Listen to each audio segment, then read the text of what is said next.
We welcome all our visitors today to the Co-Cathedral of the Sacred Heart.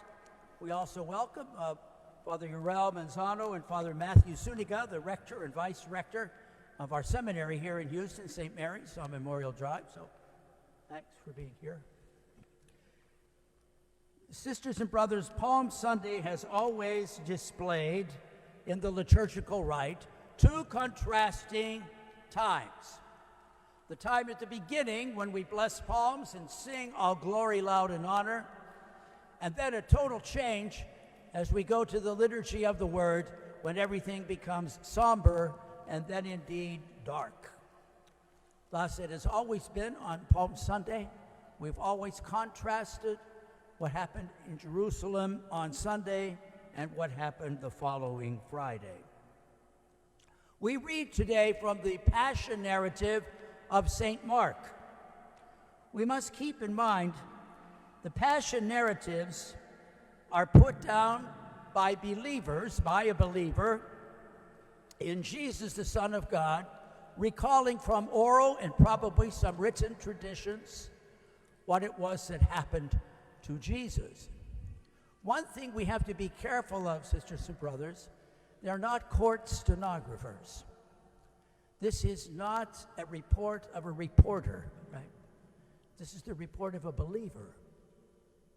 60 years later, hearing the narrative of Jesus' death and risen, and recording for our benefit what it is that Jesus has done for us. It is a portrait.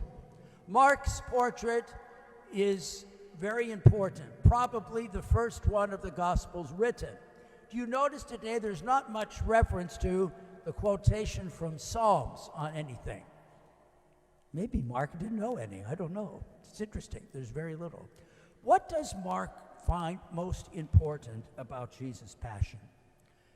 We take a big long picture in our recounting of the Passion today from the anointing of Jesus in Bethany a few days before Passover, through the Passover meal, where we hear again today the institution of the Holy Eucharist by Jesus at the Last Supper, and then the growing darkness as Jesus goes to Gethsemane.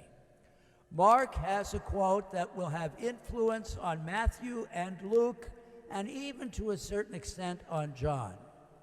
The shepherd will be struck, and the sheep will be scattered. The very action by which Jesus brings together all God's people and all people is the very action that when it happened, what does St. Mark and everybody else say what happened? They all fled. They ran away. It's extremely important that we keep that in mind. The Passion narrative of St. Mark is the gradual abandonment of Jesus by everyone almost. The great Peter fails. The only note of hope is that once he heard the cock crow twice, he in fact went out and wept, therefore setting the stage for what happens to Peter after Easter. Does even God the Father abandon Jesus? The final words of Jesus, and the only words of Jesus that Mark gives us and that he recalled or recorded, is the opening of Psalm 23.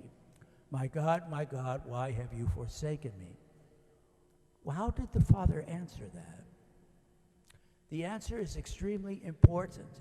As soon as Jesus died, Mark records, and then everybody else afterward records, that the veil of the temple, the Holy of Holies in the Temple of Jerusalem, was split, almost like a schizophrenic movement. It was as though the Father was saying, you will not find this presence, my holiness, in the Temple of Jerusalem, however good it is, but a new space has been opened up for both Jew and Gentile. Where's that space? It's the broken body of his Son. It's extremely important in Mark's Gospel. So that even in death, Jesus is already opening up a new space by, as it were, allowing the old to be split apart.